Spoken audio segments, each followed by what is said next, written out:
Narcisismo pode levar CEO a tomar decisões de risco. O narcisismo tem o poder de desorganizar as estratégias da alta liderança. É o que indica uma pesquisa com dados de 1.070 CEOs de empresas listadas no índice americano S&P 1500, baseados em informações públicas como relatórios anuais. O levantamento adiantado para o valor teve como objetivo investigar se essa característica da personalidade dos executivos influencia comportamentos de risco nos negócios, além de identificar as faixas etárias mais expostas à vaidade do poder. O S&P 1500 reúne as maiores companhias dos Estados Unidos. O principal achado na pesquisa foi que os CEOs da geração X, nascidos entre 1965 e 1980, apresentam níveis significativamente mais altos de narcisismo em comparação aos baby boomers, 1946 a 1964. Analisa Bruno Félix, professor da Fundação Dom Cabral e responsável pelo estudo. Entre os mais jovens, 51% sinalizaram alto narcisismo contra 36% dos mais velhos. Meus amigos, narcisismo na liderança. Isso existe e existe muito. Sim, narcisismo na liderança existe e existe muito e é um problema. Mas isso não é novidade. Sabe por quê? Olha só, em 2019, o professor Chamorro Premuzic, que é um pesquisador, escreveu esse livro aqui, Why So Many Incompetent Men Become Leaders and How to Fix It. Por que tantos homens incompetentes se tornam líderes? E um dos atributos desses homens era exatamente o narcisismo, Porque, de uma certa forma, o ser humano gosta de alguém que sai à frente, que se vende e etc. Então, os narcisistas levam uma vantagem, não é? Inclusive, essa frase do Luiz Fernando Veríssimo, que ele disse, que ele falou que se você pudesse escolher entre ser tímido ou ser a El que Maravilha, melhor você ser a El que Maravilha, porque o mundo vai te recompensar mais sendo a El que Maravilha. Então, o narcisismo, ele mora, tá no coração da liderança. Aliás, é uma frase do Freud isso, hein? O narcisismo vive no coração da liderança. Essa é uma frase freudiana. Então, nós estamos falando ali de entre 1900 e 1930.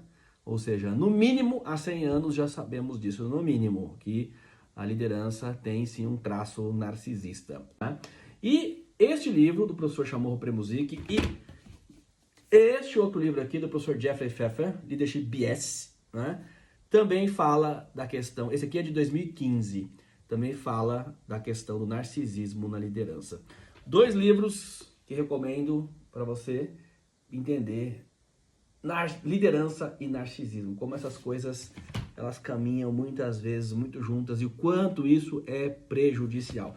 Inclusive, na primeira página aqui do professor Chamorro, ele fala uma coisa que é muito verdade, Ele fala aqui, bad leadership, Aqui, bad leadership are the reason number 1 de demissões, ou seja, liderança ruim é o primeiro motivo pelas demissões voluntárias.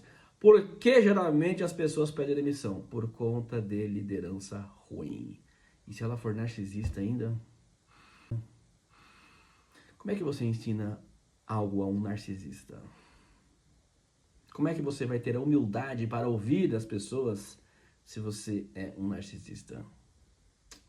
Delicado, Mas bastante presente nas lideranças. E então, eu recomendo Empatia Assertiva, da Kim Scott. Porque este livro é um livro sobre feedback, Como ser um líder incisivo sem perder a humanidade.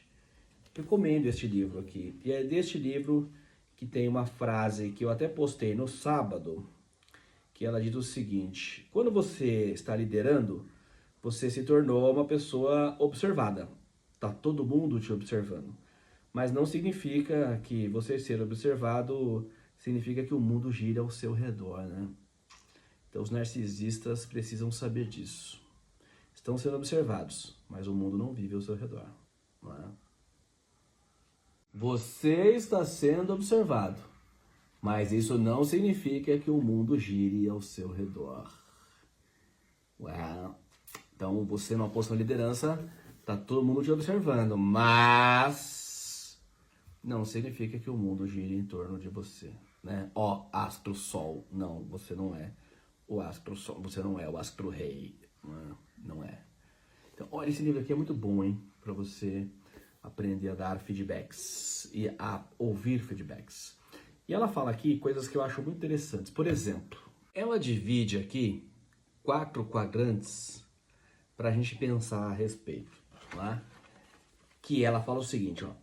Quando você se importa com a pessoa e a pessoa percebe que você se importa com ela, o feedback fica mais fácil, seja um feedback duro, seja um feedback positivo. Porque veja este exemplo simples. Imagina que você percebe... Isso aconteceu comigo no meu aniversário.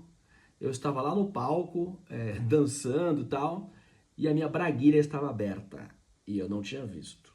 E uma grande amiga chegou para mim, me sussurrou e falou assim, olha, a sua braguilha está aberta. E eu disfarçadamente dei um walker, né? Peguei meu copo de caipirinha, botei na boca e disfarçadamente consertei as coisas.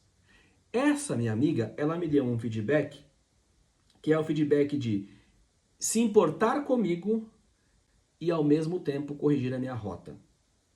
Certo? Porque ela fez isso sussurrando ao meu ouvido, me corrigiu e me ajudou. Agora, se ela não tivesse feito nada, ela viu a situação e ela não fez nada, ela poderia cair em 2 categorias que o livro trata aqui. Eu não falo nada porque eu não vou me expor, ou eu não falo nada porque eu não quero expô-lo, não é? E aí, quando eu não falo nada porque eu não quero expor, pô, não quero chatear o cara, então como eu não quero chatear ele, eu vou ficar quieto. Isso é uma insinceridade manipuladora, porque eu não quero ter um problema, mas eu deixo o outro viver aquela situação ruim.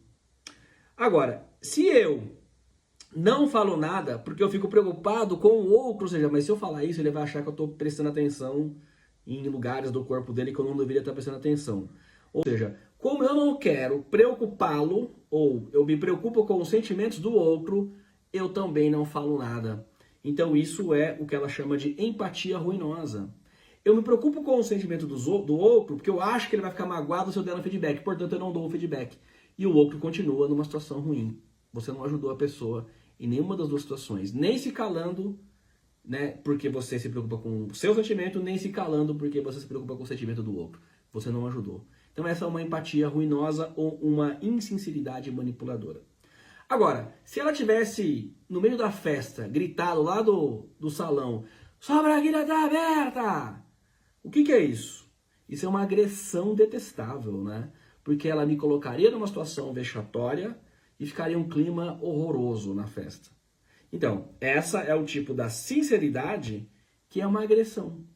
É um feedback, ela tá me dando um feedback. Mas a forma como foi dada é uma agressão detestável. Quando ela me sussurra no ouvido e diz só pra mim a situação, e eu corrijo, e ela, portanto, me ajuda a me corrigir, essa é a empatia assertiva, né? Porque essa é uma empatia que ajuda, eu não me omito diante das situações, nem por conta de pensar nos meus sentimentos, nem de pensar nos sentimentos dos outros. Ela não me expõe e ela me corrige. Essa é a empatia assertiva. É isso que as lideranças deveriam buscar.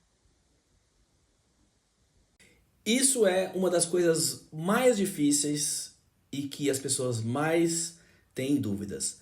Como, quando e por que fazer, dar, receber feedbacks. Por que isso é importante? Não é? Acho que todo mundo reconhece o porquê. Mas como fazer? Qual o tato usado? Não é? Não, eu prefiro ser sincero, mas uma sinceridade que agride? Você acha que você vai resolver alguma coisa agredindo alguém?